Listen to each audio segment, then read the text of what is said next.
Хөгжлийн дүрслэл өрөөний сонсогчдоо хөгжлийн дүрслэл өрөөний маань ээлж ярилцлага эхэлж байна. Манай ярилцлаганд даваа гараг болгоны 20 цагаас явагдаж байгаа.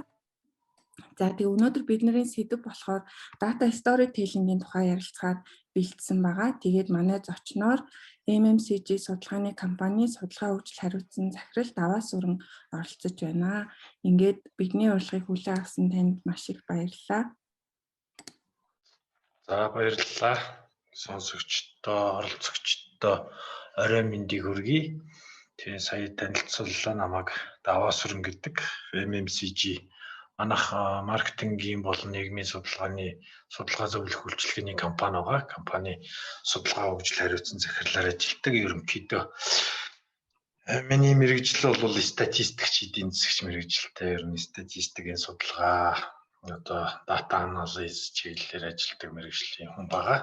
Тэгээд хүүхэнтэй өнөөдөр ярилцах чиглэл маань ер нь би нэг энэ 3 жилийн өмнө юм байна. 2018 онд яг үдийд одоо 5 сард энэ ICIST гэдэг одоо нийгмийн шинжилгээ ухааны мэдээллийн технологийн олон улсын холбоо гэж байгаа. Энд одоо яг энэ дата анализ, датаг сэргээх, үзүүлэх, хадгалах энтергээд олж одоо ашиглах энтергээд бүхий л энэ дататай холбоотой бүхий л мэргэжлүүдийг агуулсан энэ мэргэжлийн холбоо байдаг юм байлээ. Тэгээд энэ холбооны жил болгон конференц нь болдог. Тэгээд миний хувьд 2016-7 оноос эхлүүлээд одоо тэр холбооны хүмүүстэй хамтраад бас Монголд энэ сургалт зохион байгуулж ирсэн. Тэгээд манайхан ерөнхийдөө дийлэн сайн мэддэг data library гэдэг нэг мэргэжил байгаа. Энэ маань нэг тэр яг нийгмийн шинжилгээ ухааны энэ чиглэлийн одоо дата мэдээллүүдийг хаанаас авч ашиглаж болох уу, хэрхэн ашиглах уу энэ гэдэг метадата энтертэй холбоотой энэ мэдээллүүдийг бэлтгэдэг ийм мэргэжил байгаа. Энэ чиглэлийн хүмүүс энэ оролцдог мэргэжлийн холбоот ийм хурал байгаа. Тэгээд би 2018 онд Монтреал гэдэг Канадын Монтреалд Конкорди их сургууль дээр болсон энэ 18 оных нь хуралд нь энэ илтгэл бэлдэж танилцуулсан юм байгаа. Тэгээд энэ илтгэл энэ data storytelling техник буюу одоо судалгааны тайлан мэдээллийг хэрхэн одоо танилцуулах вэ гэдэг ийм чиглэлийн илтгэлийг бэлдэж одоо абстракт мэдээлэлээ явуулаа. Тэгээд эндээс нэг шалгараад одоо тэр олон улсын холбооны нэг scholarship тэгээд тэр хуралд очиж оролцсон юм байна. Тэгээд та бүхэнтэйгээ ер нь бол ярилцах зүйл маань миний хувьд одоо энэ одоо хэрхэн одоо энэ олон хуудастай одоо 100 гаруй хуудастай ч гэдэг юм маш их мэдээллийн судалгааны тайлан хэрхэн одоо 10-аас 15 минут богино хугацаанд танилцуулах вэ гэдэг ийм асуудалд энэнийг одоо танилцуулах арга техник нь бол data storytelling техник юм а гэдэг ийм байдлаар илтгэлээ бэлдсэн. Тэгээд энэ дээр одоо ер нь юу болсон юм бэ гэж. Тэгэхээр миний хувьд одоо яг 2002 оноос ахуулаад 2008 оны хүртэлх хугацаанд үндэсний статистикийн хороонд ажилладаг байсан. За үндэсний статистикийн хорооны ажил бол маш их хэмжээний статистик тоо мэдээллүүдийг үйлдвэрлэж гаргадаг. За тэгээл тэр статистикийн эмэгтгэл бюллетень дата за тэр 12 CGM гэдэг ингээд маш их мэдээллийг бэлдэж гаргадаг. Тэгээд маш их хэмжээний одоо тайлан мэдээллүүдийг бэлтгэдэг. Сар бүрийн одоо нэг хэвлэлийн багварал мэдээллүүдийг явуулдаг гэдэг. За гэтэл одоо яг хүмүүс одоо тоо мэдээллийг судалгаа мэдээллийг хүмүүс ойлгож ашиглах үйл ажиллагаанд ашиглах гэдэг асуудал төдийлөн хангалттай бос байдаг юм байна гэдгийг яг тухайн үед мэдсэн. Тэгээд одоо яг бид ер нь одоо яг тоо мэдээллийг хэрхэн одоо юунд хүргэх юм бэ гэдэг. Тухайлбал одоо яг нэг яамны одоо бодлого төлөвлөлтийн газрын даргатай ингээд уулзаад статистик тоо мэдээллийн талаар ярьж ирсэн чинь би одоо өнөөдөр ингээд энэ тухайн нэг салбарыг хөгжүүлэх юм бодлогын баримт бичих дээр одоо боловсруулалтын дээр ингээд шалгуур үзүүлэлтүүдийг ингээд харж ирсэн чинь 100 хүнд ногдох одоо нөгөө телефон утасны хэрэглэгчийн тоо гэдэг үзүүлэлт байсан. Тэгээд энийг одоо тэд түргэнэ энэ гэсэн бодлогын баримт өчтөр гарын үсэг зурсан чинь дараа нь статистикийн эмхтгэл харсан чинь тэр тоо аль хэзээ нэг хүрцэн байсан юм билээ шүү дээ гэж. Тэгэхээр бид одоо нөгөө нэг энэ тэгээ би тэндээс ингээ бодчихсон ингээд яамны одоо бодлого хариуцсан газрын хүн нь одоо бидний ингээд статистик тоо мэдээллийг ингээд нөгөө нэг ашиглахгүй хүргэхгүй байгаа нь ямар одоо харамсалтай санагдчихсан л та тухайн үед надад тий. Тэгээд ер нь бид нар энэ их хэмжээний тоо мэдээллүүдийг хэрхэн хүнд одоо хүргэх юм бэ гэдэг юмыг л бас л дахин бодсон. За дараа нь авилгатай тэмцэх газарт ороод за судалгаа шинжилгээний албанд нь ажилласан. За тухайн үед бас нөгөө авилгын индекс, төрийн байгууллагын шударга байдлын нэлгээ гэдэг ингээд бас судалгаануудыг гаргаж тавьсан. Төрийн байгууллагууд нэлээд зузаан одоо 2009 онд одоо авилгын индексийн судалгааны тайлан гэдэг нэлээд зузаан ном гаргаад тухайн үед одоо тэр тайлан дээр энэ бол одоо төрийн одоо засгийн газрын тусгай сангуудын одоо үйл ажиллагаанд авилгын асуудал байна ч гэдэг юм ингээд асуудлуудыг гаргаж тавьж исэн. Тэгээ хэдэн жилийн дараа энэ нөгөө нэг тусгай сантай холбоотой жижиг дунд үйлдвэрлэлийн сантай холбоотой асуудлууд нь хизээ хойно энэ төр гарч ирж байгаа шүү дээ. Тэгээд ингэхээр бид нар нөгөө нэг судалгаа яг энэ дата анализийн хүмүүс ерөөсөө ингээд нөгөө нэг судалгааны мэдээлэл тайлангаа ингээд гаргаад одоо хүмүүс ингээд унших одоо уншин бэлдс гэдэг байдлаар ингээ гаргаад тавьчихдаг. Тэгтэл хэрэглэгчид тэр болгон одоо нөгөө нэг одоо тэдний мэддэг хэлээр гаргаж одоо яг тэдэнд тусагдах байдлаар одоо хүргэх нь ийм асуудалтай байдгийм байна.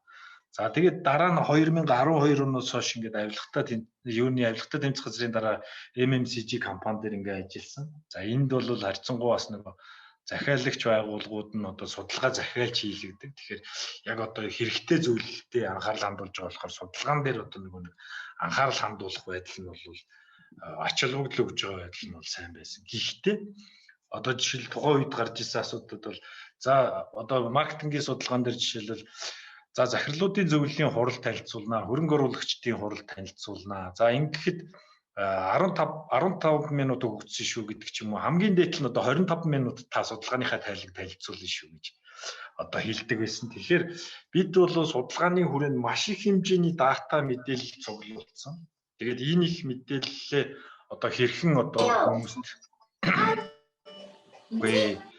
гэдэг ийм асуудлууд тулгарч ирсэн. Тэгээд энэ бүхэн дээр тэгээд бид нар судалгааныхаа тайланг ингээд нөгөө маш их хэмжээний тоо мэдээллүүдийг ингээд уншаал танилцуулаад ингээд одоо график дүрслэл энтертэй хэзээгээр визуал энтертэй үзүүлж байгаа ч гэсэн одоо 20 минутын дараа судалгааг танилцуул дуусны дараа сонсч ирсэн хүмүүсээс яг миний ярьсан тоо мэдээллийг дахин асууж явах жишээ. Тэгэхээр бид нар одоо яг нөгөө энэ судалгааны тайлан мэдээллийг хүргэж байгаа байдалтай одоо нэг өөрчлөх хэрэгтэй байна гэдэг зүйлийг бодсон. Тэгээд энэ бүхний шийдэл нь бол энэ data storytelling арга техник юм байна.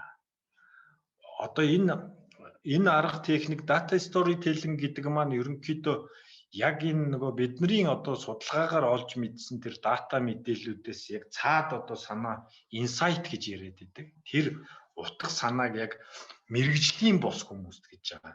Хүн болгон одоо яг дата аналитик ур чадвартай байх албагүй. Тэгэхээр энэ мэрэгжлийн бос хүмүүст яг энэ нэг хэрхэн одоо ойлгуулж ингэж тэдний анхаарлын төвд аваачих вэ гэдэг энэ арга техникийг энэ data storytelling гэж хэлдэг. Тэгэд энэ арга техник чи одоо нэг зөвхөн сүүлийн үед гараад ирсэн зүйл биш. Тэр одоо Аристотелийн одоо нэг үеийн одоо илтгэх урлаг тэр үеэс гарч ирсэн ийм арга техник юм а гэдэг ийм зүйл байгаа. Тэгээ энийг бол орчин үед бол маш өргөн хүрээнд ашигладаг. Тэгээ тухайлбал одоо нийгмийн салбарт ялангуяа одоо нэг тодорхой асуудлуудаар одоо лобби хийх, хүмүүст ойлгуулах энэ төр гэдэг зүйлүүд дээр өөрөөр хэлбэл одоо одоо шударга бус байдал, нийгмийн одоо нийгмийн тодорхой асуудлууд ядуурл энэ чиглэлээр одоо хүмүүсийн анхаарлыг хандуулах тэгээд одоо судалгааны үр дүн дата мэдээлэл дээр үндэслэж хүмүүсийг ойлгуулж тэр хандив цуглуулах гэдэг юм уу иймэрхүү өргөн хүрээтэй үйл ажиллагаан дээр бас ашиглаж. За нийгмийн судалгаан дээр ялангуяа төсөл хөтөлбөрүүдийн үнэлгээ мониторинг үнэлгээнд дээр бас энэ аргыг ашигладаг байна. За тэгээд маркетингийн судалгаан дээр бол нэлээд өргөн хүрээтэй. Юу вэ гэхээр одоо сүүлийн үед бол хэрэглэгчид үйлчлүүлэгчдийн одоо төлөв байдал, тэдний зам байдал ямар байна вэ гэдгийг ийм судалгаагаар гаргаж ирээд тэрийг нөгөө стори тейлинг аргаар гаргаж ирж нөгөө маркетингийнхаа үйл ажиллагаанд сурчилгаа, энэ брендингийнхээ үйл ажиллагаанд ашигладаг болсон байна. Тэгэхээр түрүү ярьсан одоо энэ нөгөө нэг data storytelling гэж юу юм бэ гэхээр ерөөсөө гол санаа нь бол бид нар одоо нөгөө нэг бид нар дата мэдээлэл судалгаа цуглуулсны одоо эцсийн үр дүн юу вэ гэхээр судалгааны үр дүн одоо бидний хийж байгаа бүх судалгааны эцсийн үр дүн бол бид нар тэн одоо шийдвэр гаргагч сонсож байгаа хүмүүст одоо тухайн нөхцөл байдлыг ойлгуулж одоо ямар нэгэн үйлдэл хийлгэх шийдвэр гаргахад нөлөөлөх юм үйл явц гэдэг байна. Тэгэхээр бидний storytelling бол data storytelling бол тэр нөгөө нэг тэр хүмүүс шийдвэр гаргах төвчний хүмүүс data analytic-ийн мэрэгжлийн бус хүмүүс байж болно. Тэгвэл тэр хүмүүсийн мэддэг хэлээр нь тэр хүмүүсийн ойлгодог хэлээр нь тэдэнд data analysis-а хувиргаж хүргэх тэгээд одоо нөгөө бизнесийн болон тодорхой шийдвэр гаргахад нь нөлөөлдөг ийм процессыг бол data storytelling гэж хэлээд байгаа. Тэгэхээр энд бол одоо нөгөө олон улсад ерөнхийдөө үүнийг бол 3 E арга гэж нэрлэдэг байгаа. 3 E арга. За энэ дээр болохоор нөгөө нэг бид нар ер нь альва дата мэдээлэл судалгааг хүргэхдээ гол 3 элементийг ашиглаж байгаа. Энэ дээр болохоор бидэнд дата байна. За тэгээд тэрийг нөгөө нэг одоо бидний дүрслэл гэдэг байгаа тий дүрслэх визуалчлал буюу одоо график дүрслэл янз бүрийн дүрслэлүүдээр харуулах. За тэрийг ингээд нөгөө хүмүүс тайлбарлаж ярих гэсэн ийм нарратив гэдэг ингээд 3 элемент байгаа. Тэгээ бид нар энэ 3 элементийг одоо жишээл датагаа бид нар тайлбар одоо нэг тэр нарратив байдлаар тайлбарлаж ярих юм бол энэ explain болж байгаа. Explain буюу хүмүүст одоо яг одоо жишээлбэл нийт одоо хүн амын одоо 29.7% нь одоо ядуурлын шугамаас доогуур төвшөнд амьдарч байна ч гэдэг юм уу. Иймэрхүү тоо ашиглаж гин тэрийгэ тайлбарлаж ярьж гин гэдэг. Зүгээр дата өгөгдөл тоо мэдээлэлээ визуалчлал буюу график дүрслэл энэ дүрслэлүүдээр өгөгдлийн одоо дүрслэлээр ингэж харуулахаар тодруулж харуулах буюу enlighten болж эхэлж байгаа. За тэгээд визуалчлал тэр одоо дүрслэл энэ бүгдийгээ тайлбарлаж ярихаар хүмүүст одоо нэг хүмүүсийг энэ татан оролцуулж тэднийг одоо ойлгуулж одоо тэр одоо нэг дата мэдээлэлтэй татан оролцуулж байна гэж ингэж үздэг байх. Энэ бол data science-ийн одоо нэг хүн болгоны мэдэх ёстой арга техникүүд гэдэг энэ Forbes дээр гарсан мэдээлэл байгаа. Та бүхэн мэдээллийг хөвшрөн тэр дороо байж байгаа тэндээс сайгаад үзчих болох бах. За тэгээд энэ бүх одоо одоо дата мэдээлэл тэрийгэ өгөгдөл мэдээлэл тэрийгэ тайлбарлаж ярих тэрийгэ визуалаар харуулснараа одоо бид нар тайлбарлаж जैन тодруулж харуулж जैन хүмүүсийн дунд одоо сонсож байгаа үзэж байгаа хүмүүст одоо тэр шийдвэр гаргагчдын дунд одоо тодорхой асуудлыг нээлттэй орхиж тэднийг одоо хэлэлцүүлж Jain engagement үүсгэж байна. Тэгэхээр энэ explain, engage, enlighten энэ 3 E approach гэдэг нь тэрийг хэлээд байгаа. Энэ 3-ыг бид нар бий болгож чадсанараа. Өөрөөр хэлбэл та дата анализа хүнд хүргэхдээ энэ 3 элементийг ашиглаад энэ 3 одоо процесс үйлдэлийг бий болгож чадсанараа тухайн одоо сонсож байгаа, үзэж байгаа одоо шийдвэр гаргагч та бүхэн одоо хийсэн анализал одоо хүнд хүргэж л одоо шийдвэр гаргуулах гэдэг чинь өөрчлөлтийг хийх гэдэг. Тэгэхээр энэ өөрчлөлтийг бий болгож чаднаа гэж үздэг юм байна. Хэрхэн одоо энэ data storytelling ашиглан өөрчлөлтийг бий болгоход хүргэх вэ, чиглүүлэх вэ гэдэг ийм арга техник байдаг бахнэ. Тэгэхээр бид нар энэ аливаа судалгаан дээрээ ийм зүйлүүдийг хэрэглэх. За тэгээд энэ өөрөө түрүү ярьж исэн энэ саяхан одоо бий болцсон зүйл биш. Бүр Аристотелийн одоо нэг тэр эртний грекийн үе, грек-ромын үеийн одоо нэг тэр илтгэх урлагийн юун дээр одоо Аристотелийн илтгэх урлагийн гурвалжин гэж байгаа. За энэ дээр нэг этос, патос, логос гэдэг ийм гурван элемент байдаг гэж. За энэ нь ерөнхийдөө түрүүний бидний яриад байсан нэг дата анализ дээр хэрэгэлдэг гурван гол элемент маань. Дата, visual, narrative гэдэг энэ зүйлүүдийг хэлээд байгаа. За тэр этос гэдэг маань, патос гэдэг маань одоо нэг бидний дата мэдээллээ хэрхэн одоо газар дээр нь буулгаж түүхчилж хүмүүст хүргэж байна вэ гэдгийг нь патос гэж нэрлэдэг байгаа. Логос нь бол ерөнхийдөө дата. Бид одоо нэг тэр ярьж байгаа зүйлдээ тоо мэдээллүүдийг оруулж ашиглаж байгаа, ярьж байгаа зүйлүүдийг хэлээд байгаа. За этос нь бол тэр өөрийнхөө одоо тэр хүний ярьж байгаа одоо илтгэгчийн өөрийнх нь одоо нэг өөртөө итгэлтэй байдал одоо дуу хоолойны өнгөч гэдэг юм уу иймэрхүү зүйлүүдийг илэрхийлж байгаа. Тэгээд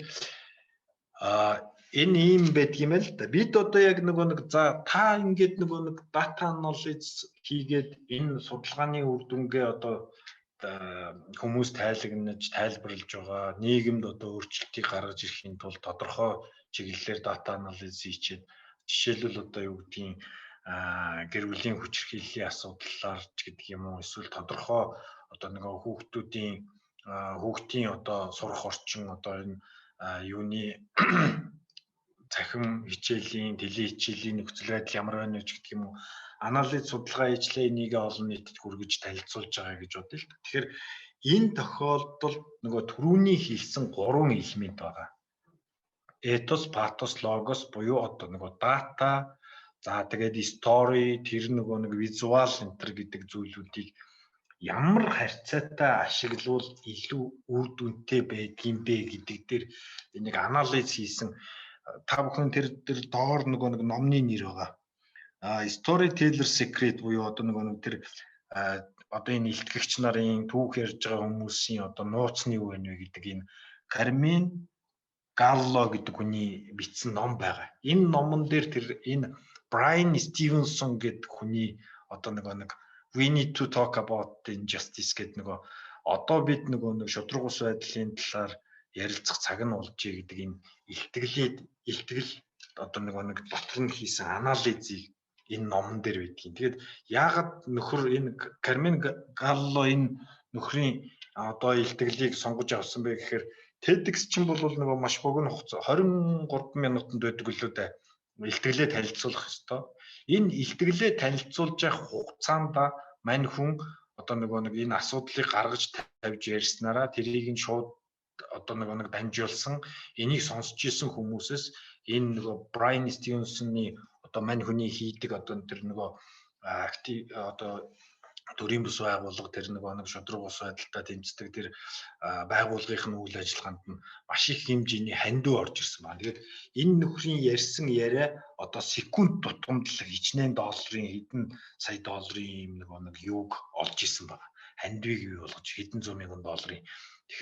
Тэгээд мань нөхрийн ярьсан яриаг одоо ингээд анализ хийгээд үзсэн чинь 65% нь бол ийм патос буюу одоо нарратив өөрөө ингээд тухайн асуудлыг одоо шудраг ус байдлын талаар одоо Америкийн нэгдсэн улсад байгаа асуудлын талаар ярихдаа мань нөхөр 65% нь ингэж түүхчилж ярьсан байна.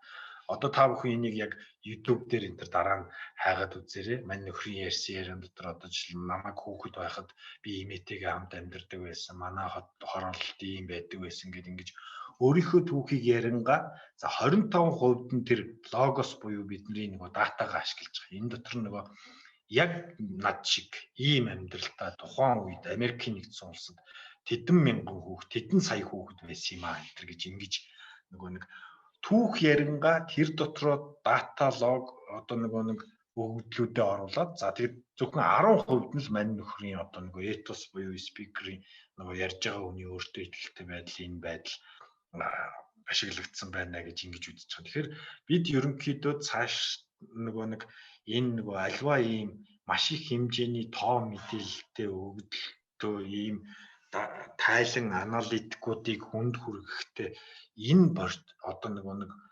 одоо зохистой харьцаа гэж хэлье л да. Ийм харьцааг ашиглавал зүг байдаг юм байна. За тэгээд энэ Таблиогийн гаргасан 2012 онд гаргасан ийм зөвлөмж байгаа. Data storytelling бэлтгэх одоо нэг 5 шилдэг одоо практик гэж байгаа шүү те. За энэ дээр одоо нэгдүгээрт нь бол нэг өөрийгөө одоо нэг та хийсэн судалгааныхаа тайлан анализыг ерөөсөө story гэж очих гэж байна.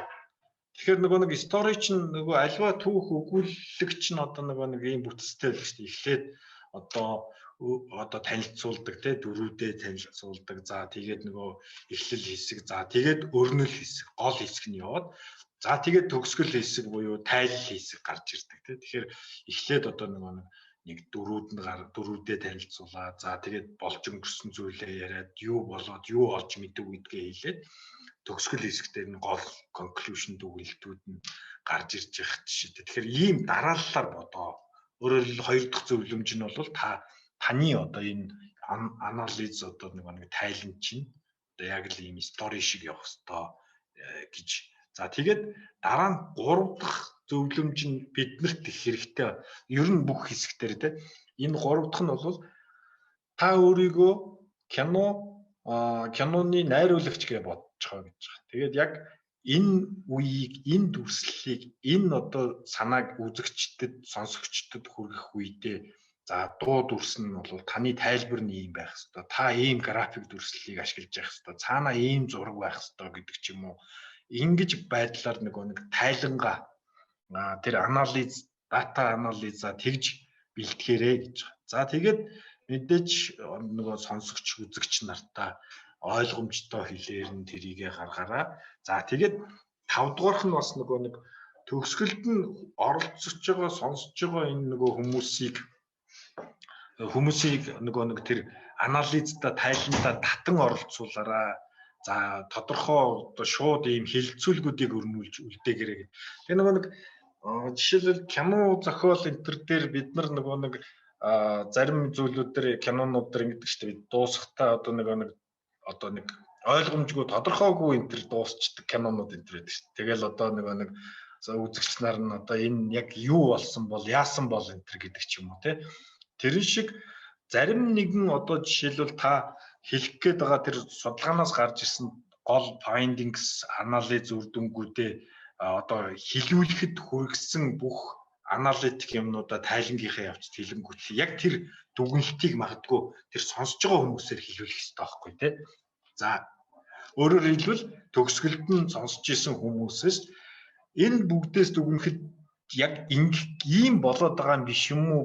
Би тэгж ойлголоо, зөв үү гэж энэ төр асуудаг ч юм уу. Иймэрхүү дискашнуудыг нээлттэй орхиж үлдээгээрэй гэдэг ийм зөвлөмжийг бас Таблио өгсөн байна. А тэгээд энэ зүгээр жишээ байгаа тий. Энэ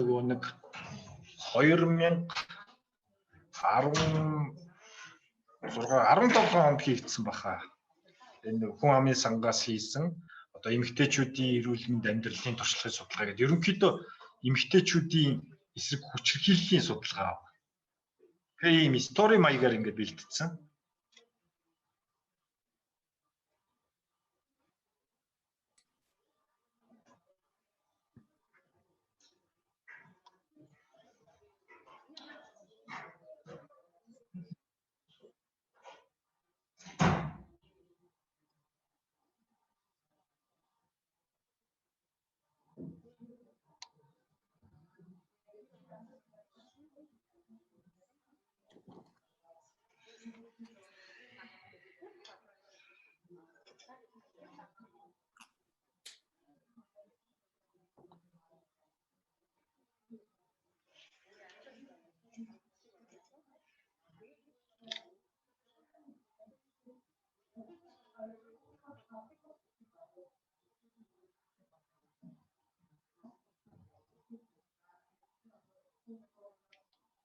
За бүр энийг нэлээд удаа ярил.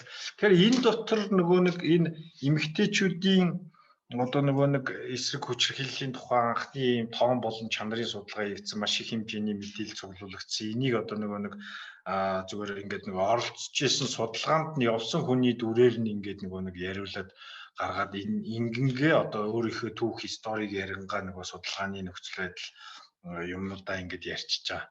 За өөр бас нэг жишээ одоо нөгөө нэг Швейцарын хөгжлийн агентлагийн ногоон алт малын эрүүл мэндийн төслийн одоо нөгөө нэг суур судалгаа, малчин өрхийн нийгмийн эдийн засгийн нөхцөл байдлын судалгааны үр дүн байна. Тэгээд энийг ерөнхийдөө яаж хийсэн бэ гэхээр судалгааны тайлангаа одоо нөгөө нэг ер нь нэг малчин өрх ямар шүү хэв маягтай байна вэ гэдэг дээр нь одоо нөгөө дүр сонгож яваад за одоо юу гэдгийг Бат ихнэр хоёр хүүхдийн хамт амьдардаг. Одоо баг хүн нь бол баг охин нь бол гэртээ байдаг. Том охин нь бол сургуульд сурдаг. За сургуульд хүүхдээ сургах юм бол ихнэр нь өвлийн хугацаанд нөгөө нэг сумын төв дээр амьдардаг ч гэдэг юм. Ингээд нөгөө нэг судалгаагаар гарч ирсэн юмнуудаа ингээд дүрчлээд ингээд оруулж ирж харуулсан зүйл байна. За дараагийн нэг жишээг үзчихье юм уу?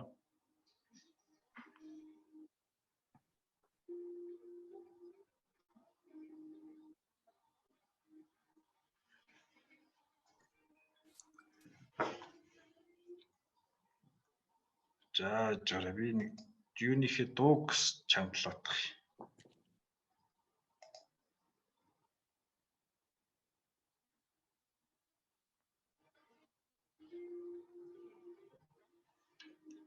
Энэ компьютерийн дуу сонсож байгаа зү тэ нагуулаа. Яхан сул биш шүү. Сул байна. Би хамаг чанга дээр нь л тавьж ин да. За яах вэ?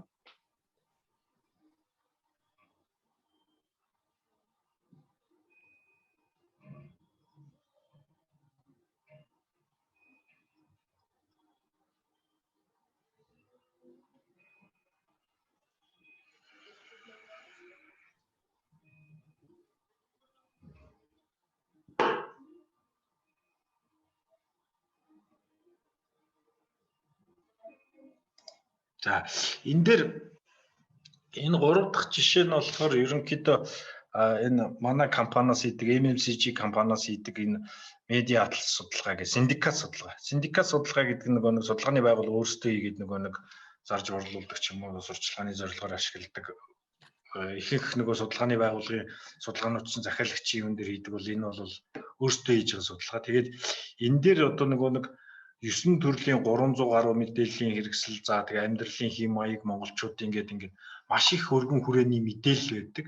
За энэ одоо жишээлбэл нэг судалгааны тайлал нь бол одоо нэг 200-аад слайдын мэдээллүүд байдаг. Тэгээд энэ мэдээллүүдийг тодорхой бүлэг хэсгээр нь хүмүүст ойлгуулахын тулд одоо нэг тийм дүр сонгож яваад за уянгаа гэдэг за ингээд гэхдээ энэ дэр бол бас нэг жаахан стори теллинг техник бүрэн хэрэглэгдээгүй маш их хэмжээний тоо мэдээлэлүүд хэрэглэж байгаа нөгөө Facebook-ийг хэдэн хувь нь ашигладаг, Snapchat-ыг хэдэн хувь нь ашигладаг гэх. Тэгээд бид нар энэ одоо яг энэ видео энэ юуг үзүүлсний дараа хүмүүсээс за эндээс та юу одоо сонсож мэдэж авбаа. За эргэж нэг удаа сонсгоол тэгэл ингээл асуухад за уянгаа гэдэг юм байна. Z generation-ийн төлөөлөл юм байна. За тэгээд Facebook-ыг байнга хэрэглэдэг 7 цагууд тутам гэдэг тодорхой тоонуудыг санаж байгаа. За тэгэл notification бол бидний сэрүүлэг бид нар хэрэгтэй зүйлээ сошиал медиагаас найзуудаасаа асуудаг энэ гэдэг ч юм уу. Яг ийм нэг дүүрчилсэн одоо тэр чанарын гэж нэрлэх юм уу да тийм мэдээллүүдийг хүмүүс илүү сайн санаж байгаа. Тоо мэдээллүүдийг бол одоо нэг бүрэн хэмжээгээр мэддэг одоо хүлээж аваагүй. Тэгэхээр нэг data analysis иймэрхүү судалгааны тайлангийн гол санаа бол бид нар нэг ер нь одоо ийм data storytelling аргаар хийх ёстой. Тэгээд энэхийн тулд яах ёстой вэ гэхээр нэгдүгüрт нь бид нар яаж хийх вэ гэдэг. За тэхийн тулд түрүүн бас нэг таблогийн зөвлөмжийн талаар энэ төр ярьж ирсэн. Энэ дээр бид одоо эхлээд гол дүрээ сонгож байгаа. Гол дүр болон туслах дүрээ. Гол дүр гэдэг маань бидний судалгааны одоо жишээлбэл одоо юу гэдгийг одоо малчин өрхийн нийгмийн эдийн засгийн судалгаа хийж байгаа бол ер нь малчин өрхийн нийтлэг дундаж дүр төрхийг илэрхийлж байгаа тэр дүрээ сонгоод авчихна. Бат их гэдэг ч юм уу гэр. За эсвэл одоо одоо юу гэдгийг за ерөнхийлөгчийн сонгуулийн одоо нэг нөхцөл байдал одоо дэмжигч аль одоо нэр дэвшигчийг дэмжиж гэн юуг нь голчилж үзэж гин гэдэг ч юм уу ийм судалгааны үр дүн танилцуулж байгаа гэж бодъё. Тэгвэл 18-аас дээш насны одоо нэг Улаанбаатар хотын нэг дундаж нэг иргэн одоо сонгогчийн дүрийг сонгож яваад тэгээд тэн дээрээ одоо нэг янз бүрийн одоо бидний нэрлэдгээр outlier буюу одоо нэг хит өндөр хит баг энэ төр утгатай өөр одоо нэг өрмөц дөрүүдийг бол өөр туслах дөрүүд болгож гаргалаад за дөрвчийн жишээн дээр бол Батих бол 400 толгой малтаа гэдэг ч юм уу түүний хөрш одоо 1000 толгой малтаа болдих бол тийм энэ төр гэдэг ч юм. Иймэрхүү дөрүүдийг сонгож авах хэрэгтэй байна. За тэгээд тэр нөгөө нэг summary statistic гэж нэрлэдэг байгаа тоон судалгааны нөгөө mob median дундаж энтер гэдэг outlier гэдэг янз бүрийн статистик тоон мэдээллүүдээ очиод нөгөө нэг гол дүр дээрээ очиж тавьчихна. Өөрөөр хэлбэл за малчин өрхийн ам бүлийн дундаж тоо 5 ам бүлтэй энтер бол за Батих 5 ам бүлтэй тэдэн хүүхэдтэй тэгдэг ингэдэг гэдэг ингээд тэдний сарын дундаж орлого нь бол тэдэнд хүрэх жилийнх нь бол тийм байдаг. Одоо тэдэн толгой ямаатаач гэдэг юм уу ингээд. За тэгээд судалгааны нөгөө нэг гол дүгнэлт за тэгээд чанарын судалгаануудаас бас нөгөө нэг чанарын үр дүнгууд энэ төр гарч ирж байгаа. Тэрийгээ яаж ашиглах вэ гэхээр тэрийгээ бид нөгөө нэг судалгааны дүгнэлт зөвлөмж болгож ашиглах. Тэр нь одоо нэг Бат уг нь ингэж боддог. Бат бэлчээрийн чанарыг сайжруулахын тулд одоо нэг энэ манай малчид хоорондоо одоо нэгдэж нийлдэг хамтдаа бэлчээрийн талаар ярилцдаг байгаасаа гэж Бат боддог гэдэг нь одоо нэг тэр чанарын судалгаанаас гарсан үр дүн болон дүгнэлт зөвлөмж нь болж байгаа ч шүү дээ. За ингээд тэгэхээр бид нөгөө нэг энэ өнөөдрийн та бүхэнд хэлэх гэсэн зүйл маань бол ер нь бид нөгөө нэг дата судалгааны тайлан энтрийг нөгөө олон нийт аналитик төвшний мэрэгжлийн бус хүмүүст танилцуулахдаа одоо нөгөө богино хугацаанд хэрхэн танилцуулах вэ гэдэг дээр гол арга техник нь бас нөгөө энэ data storytelling гэдэг арга байх юм байна. Энэ бол нөгөө 3 гол элементтэй байдаг юм байна. Энэ нь нөгөө нэг тэр data, narrative, тэгээд нөгөө нэг юу visual. За энэ бүгдийг гол ашигласнараа бид нар тэр оролцож байгаа, сонсож байгаа хүмүүст бол нөгөө data мэдээлэл илүү тодруулж харуулж байна. Enlighten хийж байна. За тэгээд хүмүүст нэг ойлголт тайлбарлаж өгч гин explain хийж гин. За тэгээд эднэрийн дунд одоо нэг бодох, оролцуулах одоо тийм боломжийг олгож engagement үүсгэж гин. Ингэснээрээ бид нар тэднийг одоо нэг өөрчлөлтийг бий болгох, одоо шийдвэр гаргахад хүргэх юм байна гэдэг ийм арга техник байгаа. Тэгээд бид нэг тайлангаа нэг бэлтгэхтэй, презентацийн танилцуулга бэлтгэхтэй тэр нэг яг Canon-ы одоо найруулагч ажиллах хэвээр ямар дүрс ямар одоо өгөгдөл тайлбарыг тэр хэсэгт нь оруулах юм бэ энэ гэдэг нь таны нөгөө 3 элемент чинь шүү дээ тийм ээ. Тэгээд нэг ингэж ажиллах хэвээр юм байна гэдэг ийм зүйлийг та бүхэнд хэлэх гэж. За тэгээд та бүхэнд анхаарал хандуулсанд баярлалаа. За баярлалаа. Судлаач бид нарт чинь ер нь судалгааныхаа ажлыг хүнд хүргэх тэгээд судалгаагаа танилцуулах гэдэг бол бас нэг тийм чаленж болоод бэрхшээл болоод идэг. Яаж хүрэх үү? Гол нь яаж сонирхолтойгоор хүргээд тэгээд тэр нөгөө нэг үр дүнгээ яг тэр түрүүний стори гэдэг шиг ингээд хүний сэтгэлд хоногшуулж одоо ингэж үлдээх вэ гэдэг нь бол маш тийм нэг талаасаа хэцүү ажил байдаг л да. Тэгэхээр тодорхой хэмжээгээр судлаач хүн ингээд судлаач хүний ингээд нөгөө чадварууд байгаа шүү дээ. Тэрнээс гадна одоо энэ судалгааныхаа үр дүнг танилцуулахын тулд storytelling хийхин тулд чинь таны түрүүний ярьсны дагуу нэгдүгээр дүрслэх тийм шаардлага гарч ирж байна. Дүрслэх ур чадвар. Нөгөө тийгүүр narrative буюу одоо тэр түүх ярих, өгүүлэх нэг тийм ур чадвар ингээд давхар ингээд шаардагдаад байна л та. Тэнгүүд таны хувьд магадгүй танай компани судлаачдын хувьд эдгээр нэмэлт ур чадварыг юу нь яаж одоо хөгжүүлдэг вэ? Тиймэрхүү сонирхолтой жишээ байвал та биднэрт хэлж өгөөч. За энэ нэг юуны за тэр визуалчлах за тэр график дүрслэл энтер гэдэг юмнуудыг ашиглах тал дээр болон энэ танилцуулга хийх дээр манай залуучууд судлаач нарын гол юу нь бол ер нь л бие бинийгээ дагалдаж суралцдаг юм да. Ер нь судалгааны тайлан одоо би ч гэсэн одоо нэг хүмүүстэй сургалт энэ төр орохдоо судалгааны тайлан бол яг ийм загвартай байх ёстой, ийм зүйлүүдийг ийм анализ орсон байх ёстой гэдэг тийм загварчилсан зүйл төдийлөн байдгүй маа. Гол нь нэг тэр судалгааны тайлан хэр сайн болсон бэ гэдэг нь ер нь л тэр судлаачийн хийж байгаа нэг дата аналитик ур чадвар энэтрээс шалтгаалаад байгаа. Тийм учраас нэг хийнгээ суралцах хэрэгтэй гэдэг ийм зүйлүүд үүдэг. Тэгэхээр ер нь бол судалгааны тайлан танилцуулахад нэг оролцож ажилласан одоо мэдээлэл цуглуулалтын дээр нь ажилласан хүмүүсийг бүгдийг дагуулад явдаг байхгүй юу. Тэгээ нэг туршлагатай одоо менежер нь тэрийгэ танилцуулна.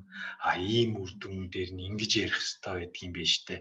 Энэ дээр нь ийм график дүрслэл ингэж хийж оруулсан нь яг ингэж тайлбарлах хэрэгтэй байдаг юм байна. Тэр гэдэг ийм байдлаар суралцаал явж байгаа. За тэгээд нэг судалгааны тайлан бэлдэх нэг инфографик юугээ бэлдэхийн тулд нэг хэсэг манай залуучуудын хувьд нэг интернетээс зураг хайна гэдэг айкон дүрслэл хайна гэж ингэж нэг нэлээ цаг одоо алддаг байсан бол одоо сүүлийн үед нэг плот айкон ч гэдэг юм уу тодорхой юунуудын төлбөрийг нь төлөөд ингээд нэг яг хэрэгтэй айконуудаа юугүйгээр авдаг энэ болцсон ийм зүйлүүд энэ байгаа. Одоо та түрүү хэлсэн шүү дээ. Одоо ингээд бизнесийн байгууллага дээр очиж танилцуулахад 15 минутын дотор л одоо тэр мэдээлэл хүргэх ёстой байдгаа. Тэгэхээр тэн дээр нэг ярьж байгаа хүний илтгэх ур чадвар гэдэг бас айгүй чухал болчиход байна л та тий. Тэгэхээр ихэвчлэн нэг одоо менежер ч юм уу эсвэл захирлан ч юм уу арай нэг тийм туршлагатай хүмүүс магадгүй илтгэлээ тавьдаг байх. Тэр тохиолдолд одоо тэр хоёр сонсогч тэгээд илтгэл тавьж байгаа хүн хоёрын хооронд нэг юм холбоо үүсээд тэгээд тэрний үндсэн дээр нэг юм сэтгэл хөдлөлийн ч юм уу нэг тийм юм явагдаад тэгэнгүүт арай мэдээлэл хүлээж авдаг ч юм уу. Энэ дээр та нэг жижигхэн юм зөвлөгөө өгвөл судлаачдад ер нь яаж одоо юмаа танилцуулах та юу анхаарах хэрэгтэй юм бэ гэдэг өөрийнхөө туршлагаас. Яг сая тэр саяны танилцуулга ихтгэл дээр гарч ил да. Яг за тэр Брайан Стивенсоны үг ингээд үзэхээр 10% нь л бол тэр илтгэгчийн ур чадвар гарч ирсэн байгаа байхгүй юу? Илтгэгчийн ур чадвар. Өөрөөр хэлбэл тэгээд 65% нь мань хүний нэг ярьж байгаа зүйлд нь одоо хүмүүс анхаарал хандуулсан сторид нь.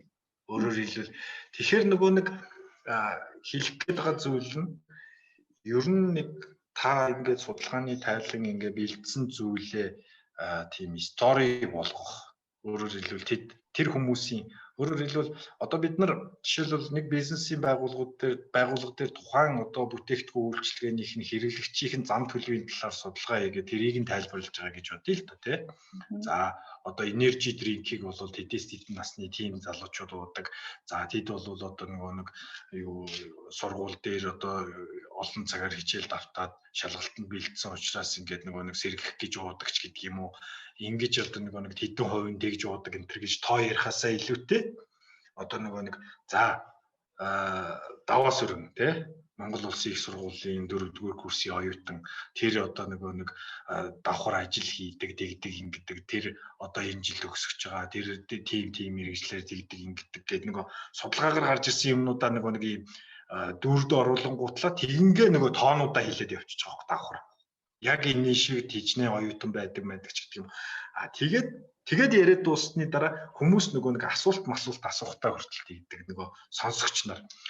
Даваа сүрэн чинь яалаа гинэ гэд ингээд тэрний түүний найз одоо тэр амгалан тэгж ингэж одоо хэрэгэлдэг. Амгалангийн хувьд бол юу одоо энержи дринкийг худлаа гэж үздэг тэгдэг ингэдэг энэ тэргээд тэгэнгүүт амгаланг яаж одоо энержи дринк уулгадаг болох вэ?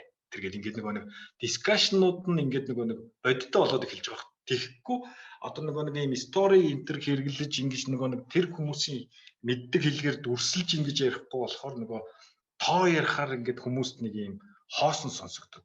Тэгээд нөгөө зүгээр энгийн жишээ шүү дээ. Монгол улсын хүн амын одоо 29.7% нь ядуу амьдарч байна гэж ингэж хэлэхэд ер нь бол юу гэдэг чинь нөгөө 29.4 гэдэг чинь нэг 4-өөс дээш тоо гэж үздэг л дээ, цэгийг оруулаад эхлэхээр тий. Тэгэхээр нөгөө нэг энэ хүмүүсийн тархины хүлээж авах байдал ер нь нэг 7-гийн зарчим энэ төр гэдэг нэг юу энэ төр бас байдаг нөгөө хүн одоо ямар тоог хүлээж авдаг вэ гэдэг. А тэгэхээр түүний оронд одоо нэг 3 хүн дутмын нэг нь ядуу амьдарч байна энэ төр гэж ярих чинь нөгөө хүн тусагдах байдал энэ. Тэгэхээр бид нар нөгөө нэг story telling гэдэг маань нөгөө тоогоо анализ ярихдаа ямар одоо арга техник юуг ашиглах вэ гэдэг л одоо чухал гэж хэлэх гээд байна. Аль болох хүмүүсийн энгийн амьдралд тиймэрхүү байдлаар хүргүүл илүү хурдан хүрнэ гэсэн санаа. Тийм. Тэгвэл нь штэ одоо яг тайлбараар танилцуулахдаа ингээд гоё стори яриад хүргэчлээ гэж бодъё.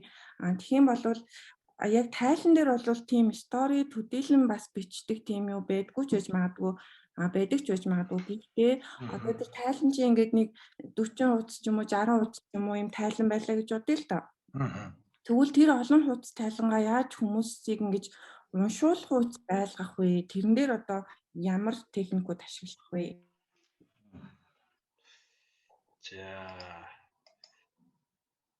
За энэ дээр түрүү ярьжсэн. За би бас нэг юу скрин шеэрлэг хий заяа. За энэ яг хөө зөвхөн яг мэрэгжлийн хүмүүс одоо сонсож байгаа хүмүүст энэ төр үзүүлэхэд иймэрхүү одоо нэг график дүрслэл матрицууд ингээд нэг ашиглагддаг байхгүй юу? Юу гэхээр одоо нэг одоо хүмүүсийг нэг бодуулах хэрэгтэй, engagement хийх хэрэгтэй гэдэг байгаа шүү дээ. Түрүү нэг арга нь. Тэгэхээр бид нар data analytic хүмүүс одоо сүүлийн үед яригдж байгаа хүн болгоноос шаардж байгаа чадвар бол data analytic чадвар байгаа. Тэгэхээр одоо нэг ийм график дүрслэлийг уншдаг болгох хэрэгтэй хүмүүсийг. За тэхийн тулд нэг энийг ингэж тайлбарлаж байгаа тийм. За хэвтэ тэнхлэгийн дагуу нэг тухайн үзүүлэлтэнд хэрэглэгч нарын өгж байгаа ач холбогдлын түвшин буюу чухалчилсан байдал. За босуу тэнхлэгийн дагуу нэг яг манай бүтээгдэхүүн үйлчилгээний тухайн үзүүлэлтүүд дээр нь хэр сэтгэл ханамжтай байна гэдгийг харуулж байгаамаа.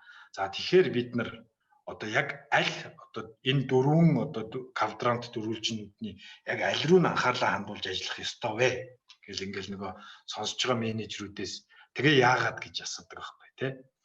Тэгэхээр нөгөө нэг одоо тэр зөвлөгөө мэдэл бүтээгдэхүүний сав баглаа бодол гэдэг энэ юу руу анхаарлаа хандуулж ажиллах хэрэгтэй юм байна. Яагаад гэхээр нөгөө нэг ач холбогдол маш өндөр өгж байгаа ч гэсэн сэтгэл ханамжтай бус байна гэх. Тэгэхээр нөгөө нэг нэгдүгээрх одоо гол санаа нь юу вэ гэхээр бид нар хүмүүсийг уншуулдаг болгохын тулд нөгөө нэг энэ одоо нэг ийм одоо аналитик түүлүүдийг визуал ийм дүрслэлүүдийг ингэж хэрэглэж тэр хүмүүсийг бодуулах хэрэгтэй болоод байгаа. Юу руу нь анхаарлаа хандуулах хэрэгтэй. Нэг хоёрдугаарт нь ер нь бол тэр энд нэг хэлээд байгаа шүү дээ. Нөгөө 65% нь ер нь визуал харж иж ойлгодог тий.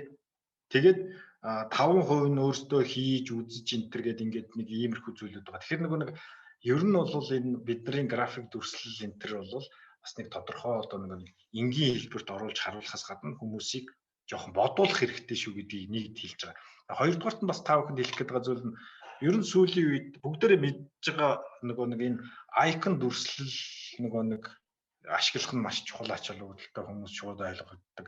Энэ бол бүр empiric судалгааны тайлан GMI гэдэг компаниас хийсэн Lightspeed GMI гэдэг. Зөвхөн энэ дээр одоо жишээлбэл McDonald's гэдэг ийм бичгийг энэ яг энэ бичгэллийг хүн хараад бол 20 микросекундэд яг McDonald's гэж ойлгож байгаа шүү дээ.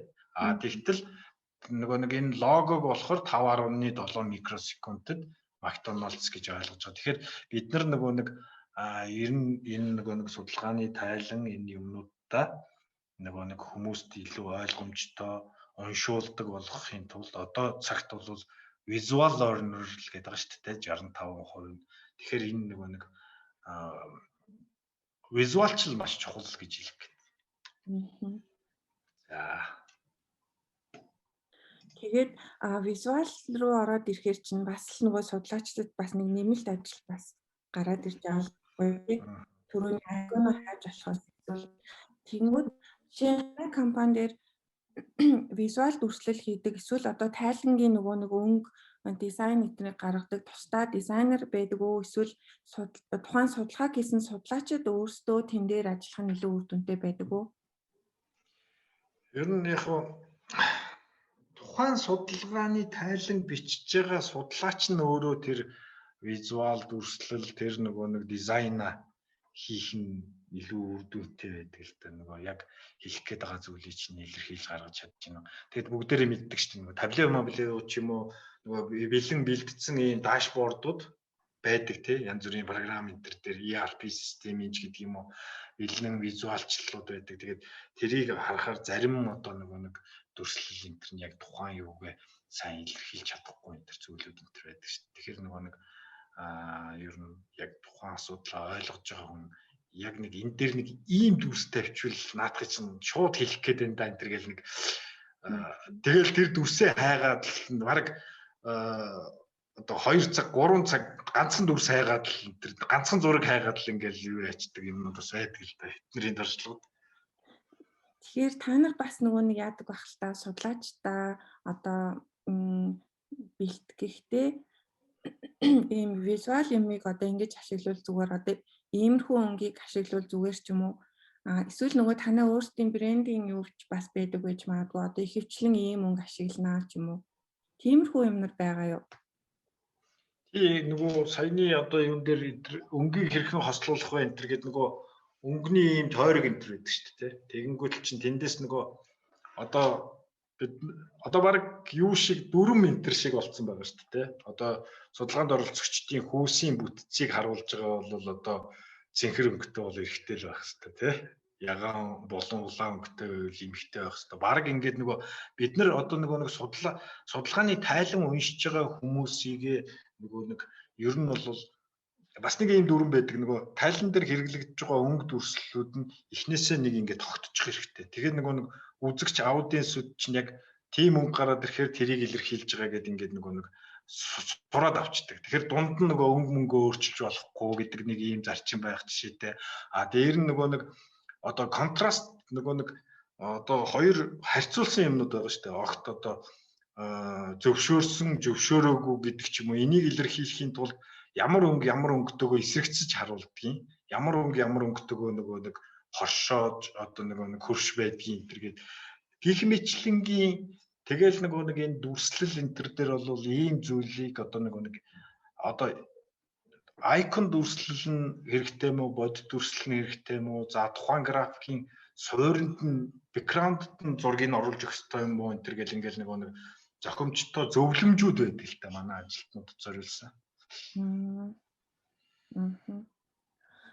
За одоо жишээ нь судалгааны тайланд бас ингээд баримт одоо тийм баримтыг харуулсан фото зураг ч юм уу одоо эсвэл юу ч гэдэг фото зураг тиймэрхүү одоо баримттай тийм нэмэлт одоо тийм дүрслийн зүйлсийг ашиглах уу? Тэгэхээр нөгөө баримттай яг бодит фото зураг энтер бол ашиглагдах зүйлүүд бол гарч ирнэ. Тэгээд тэндээс ч одоо нөгөө юу гэдгийг за ингээл ус угийн удирдах газрын хэрэглэгчдийн сэтгэл ханамжийн судалгааны тайлан танилцуулж байна. Ус түгээх байрны орчин нөхцөлийн талаар хүмүүс хэрхэн үнэлж байна вэ гэдгийг одоо нэг тайлангаа танилцуулж байгаа нэг слайдн дээр харуулж штэ. Тэгэхдээ одоо манай судлаач нар одоо яваад л одоо нэг ус түгээх байрнуудын гадаа нөгөө мөсөн товоогоо төлдсөн тэр нь хайлаад урсж байгаа хүүхэд талтарж унж байгаа энтер гэдэг ингээл нөгөө бодит зургнуудыг яг ингээ оруулж ирчихээр тэр чинь нөгөө нэг одоо нөгөө нэг зураг нэг юу бол одоо нөгөө мянган үгийг илэрхийлнэ гэдэг ийм л зүйл олцоод байгаа юм л да. Тэгээд нөгөө бас нэг талаараа одоо сүүлийн үед нөгөө нэг судалгаанд нөгөө копи арга хэрэглэдэг шүү дээ. Нөгөө таблет хэрэглэдэг.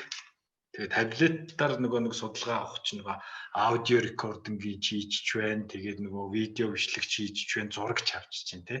Тэгэхээр нөгөө тодорхой яг үзүүлмээр байгаа хэсэгтэр нь та бүхэн зураг авмаар бол авчиж байгаараа гэдэг шиг одоо нэг судлаач нарыг тэгдэг л дээ яг бодиттой ийм юмтай тааралдах юм бол ингээд нэг баримтжуулаад за тэгээд дээр нөгөө датаны судалгааны нэг програм ажиллаад эхлэнгүүтэл нөгөө нэг аудио рекординг хийдэг. Тэгээд нөгөө аудио рекордонд нэг тулгаж нэг датагаа шалгах хэрэгтэй байдаг. Тэгээд тэр дотор нь нэг магадгүй нэг хүмүүс үнэхээр ийм дуу хоолойны өнгөн одоо тухайн нөхцөлийг илэрхийлж байгаа бол тэр хэсгүүдийг нь татаж аваад нэг тайландаа ашиглаж байгаа шүү дээ.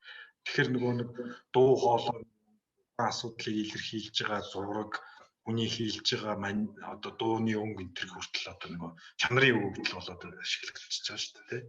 Гэхдээ мэдээж яг мэдээллийн нууцлал хувийн одоо респондентийн нууцыг хадгалах гэдэг дуу хоолой бол танигдахгүй хин гэдэг хүн хэлсэн тодорхойгүй анонимous байдлаар л ашиглах хэрэгтэй шүү дээ, тийм ээ. Ийм зүйлүүд байдаг. Тэгэхээр саяных чинь бас илүү тайландаа ашиглах боломжтой юм бодит стори харуулах бас нэг боломж болж шүү дээ. Зураг эднэр видео эднэр ашиглах гэхээр за тэгэнгүүт танах хөвчлэн нэг дүрслэлийн хувьд айкон илүү одоо хөвдөг гэдэг тэгээд айконыг илүү ашигладаг гэж ойлголоо. Тэгэнгүүт одоо жишээ нь түрүүний таны дурдсан нэг BI tools тэгээд табло эднэр ч гэдэг юм уу тиймэрхүү нэг ийм интерактив график дашборд зэргийг ер нь хэр ашигладаг вэ? Тэгэхээр интерактив тим дашборд энэ төр юмнуудыг болохоор одоо бид нар чинь нэг судалгааны тайлан энэ төр одоо тэр слайд энэ төр чинь бол одоо юу гэдгийг 150 слайд ч гэдэг юм уу эсвэл зарим нь бүр 20 слайдыг тэгээд тэр хүмүүст одоо нэг 20 минут тайлбарлал өгж байгаа тийм. Дараа нь тэр хүмүүс манай датаг ашиглаж тодорхой одоо наривчлсан үр дүн энэ төр гаргах хэрэгтэй шаардлагатай болдог. Одоо тэр саяны медиа атлас судалгаа энэ төр чинь болохоор байгууллагууд худалдаж авдаг. Тэгэхээр тайлангийг авахд бол юу гэдгийг 5 сая төгрөг, Power BI-та авах юм бол 8 сая төгрөг гэж байгаа байхгүй. Дагаад дата нь очиждаг. Тэгэхээр манай одоо брендинг хэрэглэгч нар, манай компани хэрэглэгч нар бол одоо юу гэдгийг 18-аас 25 насны Улаанбаатар хотын залуучууд байгаа гэвэл яг тэднэр юу үзэж хаанаас мэдээлэл авч ийнэ гэдгийг наривчилж гаргахын тулд тэр хэсгийг нь одоо өөрсдөө Power BI-аас дашборд юмнуудаа гаргаад авчдаг. Тэгэхээр тийм зорилгуудаар илүү ашигладаг. Тэгээд дараа нь бас одоо байгууллагуудын одоо бусад мэдээллүүдтэй холбож харуулах тэр визуалчлал одоо аналитик төлөвүүдийг хөгжүүлж өгөх тэр зөвлөмжүүд энэ төр бас нэлээд оруулж өгдөг л дөө. Тэгэхээр танайх чи угаасаа бизнесийн байгууллага учраас судалгаагаа одоо үн цэнд хүргэх, илүү хүргэхийн тулд саяны хэрэгслүүдийг ашиглаж байгаа шүү дээ. Тэгэхээр одоо жишээ нь танайхаар нэг судалгаа хийлгэе гэж бодъё л доо нэг бизнесийн байгууллага. Тэнгүүт одоо иж бүрэн нэг хэрэглэгчийн одоо маркетингийн судалгаа хийлгэе гэж бодъё. Тэгэх юм бол судалгаа бүрэн дууссаны дараа одоо тухайн захиалагч байгууллагада та бүхэн яг ямар материалуудыг өгөх вэ? Та дахиад нэг дуртаад өгөх юм бол бүгд тэр ерөнхийдөө гэрээн дээр заалттай байдаг. Судалгааны үндсэн одоо тайлан дэлгэрэнгүй Word-оор бичигдсэн гэдэг ч юм уу, presentation PPT PowerPoint байдлаар за тэгээ англи монгол хэл дээр гэж заасан бол англи монгол хэл дээр нь за тэгээд дээр нь юуны судалгааны дата raw data чинь хоёр янз байгаа анхныхаараа тэгээд клиник дата ер нь клиник дата гэж үг. Одоо бас энэ дуртахад ISO 20252 гэдэг маркетингийн болон нийгмийн судалгаа энэний олон улсын стандарт байдаг. Энийг бид нар бас үндэсний Монголын стандарт болгоод батлуулсан байгаа. Тэгээ бас манайх магтлан итгэмжлэгдээд сертификат авсан. Тэгээ тэр дотор байдаг байхгүй датаг өгөх ёстой. Тэр дата нь судалгааны тайлангийнх нь одоо тэр хүснэг график янз бүрийн дээр гарсан бүх тоотгоо яг тулж явах хэрэгтэй. Яг output table produce хийгээд үзлээ. Тэр нь яг нэг тайлбар дээр 26.3% гэж бичсэн бол 26.3%-аа яг барьж явах хэрэгтэй гэх. Тэгэхээр дата за тэгэл чанарын судалгаа энэ төр бол нөгөө транскриптүүд одоо нэг бичигдсэн одоо нэг протокол гэх юм одоо ярианы тэмдэглэлүүд дээр нөгөө аудио рекординг, видео рекординг гэдэг. Тэгээд энэ бүхэн нөгөө нэг саяны ярьсан ISO стандартын дагуу зохицуулагддаг юу гэхээр бид нар энэ raw мэдээллүүдийг 2 жилийн хугацаанд хадгалах ёстой. Нөгөө байгууллага дээр захиалагч байгууллага дээр алга болсон ч юм уу янз бүрийн байдлаар алга болсон байх юм бол манайхаас нөхөж авч болно. 2 жилийн дараа бол бид нар устгах ёстой гэдэг. Цаасан болон нөгөө нэг дижитал хэлбэртэй альва нөгөө нэг анхдагч мэдээллүүдийг тэр нь бол бас дээр нь гэрээгээр зохицуулагдаж болно. Дээр нь нөгөө нэг тэр судалгааны ёс зүйн код гэж байгаа.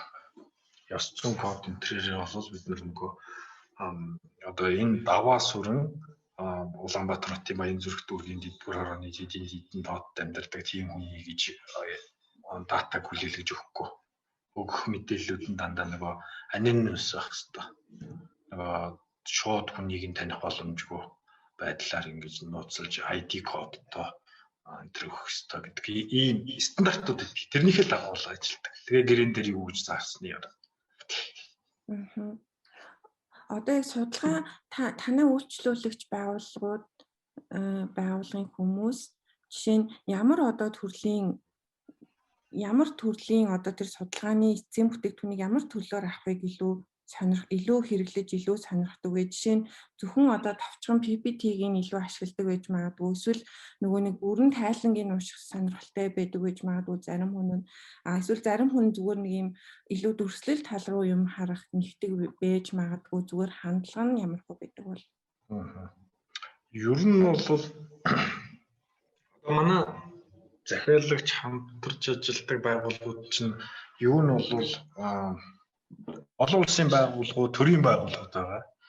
Олон улсын байгууллагууд, төрийн байгууллагууд дээр хийж байгаа судалгааны тайлангууд бол яг юм бичмэл хэлбэрээр ер нь бол ингээл ном болж гардаг тий. Одоо нөгөө эмэгтэйчүүдийн эрүүл мэнд амьдралын одоо туршлагын судалгааны тайланч гэдэг юм уу ингээл эсвэл ногоон одоо малчин малын эрүүл мэндийн төслийн одоо суурь судалгааны тайлан өрхийн нийгмийн эдийн засгийн судалгааны тайлан гэдэг ихэвчлэн нэг бичмэл байдлаар descriptive маягийн тайлангууд одоо descriptive буюу дүрслэл нэг одоо график дүрслэл тэгээд энгийн тайлбарлахаар хийгдсэн тайлангууд бизнесийн байгууллагууд за тэгээд одоо сүүлийн үед бас өөрчлөгдөж байна л да. Ихэвчлэн нэг PowerPoint слайд хэлбэрээр ашиглах тийм тайлангууд хүлээж авах хандлагууд нэлийн юм чинь тэгээд гол нь тэр чинь нэг PowerPoint-ийн тайлан чинь давхар нэг очиж тайлбарлаж өгөх хэрэгтэй, хүлээлгэж өгөх хэрэгтэй нэг тийм зүйлүүд байна. Тэгээ ер нь бол нөгөө PowerPoint-ийн слайд байдлаараа юу байх зүйлүүд нь илүү болцсон байна. Хандлага. За тэгвэл ерөнхийдөө бид хоёрын яриа өндөрлөж байна. Тэгээ би сүүлийнхээ асуултыг асууя. Тэр нь болохоор ер нь та ингээд судалгааны салбарт нэлээдгүй хугацаанд ажиллаа. Тэгээд ингээд харахад таны анх одоо энэ судалгааны салбар руу орж байсан үе тэгээ өнөөдөртэй харьцуулаад харахад энэ storytelling болон data visualization ашиглах одоо тэр юунд хэрхэн өөрчлөгдөв? Тэгээ ер нь цаашдаа ямар хандлага ажиглагдчих байна вэ? Ялангуяа энэ судалгааны үр дүнг оновчтойгоор хүрэхэд эдгээр хэрэгслүүдийг цаашдаа яаж ашиглах бол гэдэг дээр саналаа хэлээч.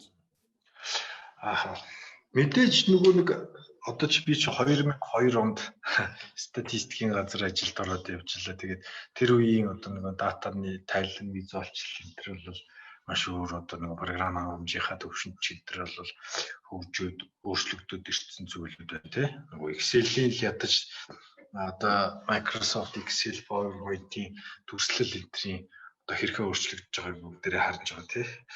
Тэгэхээр зүгээр яг хуу цаашдын хандлага бид нар одоо нэг цаашаа юу болж байна гэхээр ер нь бол дашборд за тэр нөгөө интерактив өөрөөр хэлбэл хэрэглэгч өөрөө датанаас нөгөө нэг шаардлагатай үр дүнгээ гаргаж хардаг хэлбэр судалгааны үр дүн тайланг 2-3 слайд, 2-3 инфографикт одоо нэг багцлалд өрсөлж харуулах энэ хоёр гол юу бол ойрын хугацаанд нэлээ тренд болох хандлагатай болоод байна. Тэгээд нэг дата анализийн одоо нэг хөгжлийн төвшнгөөр ч одоо бид нар ч цаашдаа бол одоо нэг машин learning одоо AI энтер гэдэг зүйлүүд яригдж байна тий. Тэгэхээр AI гэдэг төвшөндөө хүрээд ирэхээр бидний одоо нэг интерактив одоо тийм судалгааны одоо түүлүүд хэрэгтэй болж байгаа. Өөрөөр хэлбэл судалгааны одоо бидний нэг юм empiric data байж байна. Тэрнлүүгөө одоо жишээлбэл за манай хэрэглэгч 35 настай эрэгтэй гэдэг энэ мэдээллийг орууллаа. За тэгвэл мянган хэрэглэгчийн судалгаан дээр гарч ирсэн нэг юун дээрээ үндэслээд за энэ хүн манай одоо юу гэдгийг боржом гэдэг одоо эрдэс тусыг худалдаж авах магадлал хэдэн хувьтай тэр тийм одоо хэвлэл мэдээллийн хэрэгслэр мэдээллийг авдаг тэгдэг ийм амьдралын хэм маягтай энэ хүнд зарахын тулд одоо ингэхтэй хэрэгтэй гэдэг өөрөөр хэлбэл судалгааны empiric data энэ загварчил дээрээ үндэслээд нэг юу гаргаж өгдөг магадлал тэр одоо сүүлийн үеийн одоо нэг энэ AI энтер гэдэг чинь тийшээ чиглэлд яваад байна тий. Тэгэхээр бидний дата одоо нэг forecasting болж эхлэх ёстой гэдэг юм болж байгаа. Ийм л хандлага руу явах та гэж бид харж байна. За баярлалаа. Хоёулагийн тавлсан цаг маань маш хурдан болоод өнгөрчлөө. Тэгээд ямар ч байсан data storytelling-ийн тухай сонсогчдоо хэрэгтэй мэдээлэл өгсөн бахаа гэж бодож байна. Тэгээд ер нь судалгааны үр дүнг танилцуулахын тулд одоо хүргэхийн тулд маш одоо чухал хэрэгсэл юм аа. Тэгээ үүнийг бас яаж илүү оновчтойгоор ашиглах вэ гэдэг гой санаануудыг хэлсэн бахаа гэж бодож байна. Тэгээд өнөөдрийнхөө өвглийн дүрслэл өрөөнийхөө яриаг үгээр өндөрлөж байна. Тэгээ бас дараа боломж гарах юм бол тантай илүү дэлгэрэнгүй судалгааны тухай ярих бас боломж гарах бахаа гэж найдаж байна. Тэгээд таны ажилд маш их амжилт хүсье. За баярлалаа. Энэ сонсож байгаа энэ дата дүрслэлийн өрөөнийхөө хүмүүс бол мэргэжил нэгт нөхдөд амжилт хүсье. Бидний чинь ажил бол одоо нэг ер нь судалгаанд үндэслэж хүмүүс шийдвэр гаргадаг болоосоо судалгааг хүмүүс уншдаг ойлгодог байгаасаа гэдэг төлөө ажиллаж байгаа хүмүүс тэрнийхээ ч үүднээс одоо энэ визуалчлал энтер гэдэг бол бидний одоо хамгийн хүчтэй хэрэгсэл. Тэгэхээр энийг хамтдаа хөгжүүлэх, судлах, сонирхох зүйлүүд бас байгаа хаа. Тэгэхээр та бүхэнтэй ярилцах маш их таатай байлаа. Баярлалаа. За баярлалаа. Ингээд өнөөдрийнхөө яриаг өндөрлөе. Сайхан амраарай. Сайхан амраарай. Баярлалаа. Баяр та. За баяр та.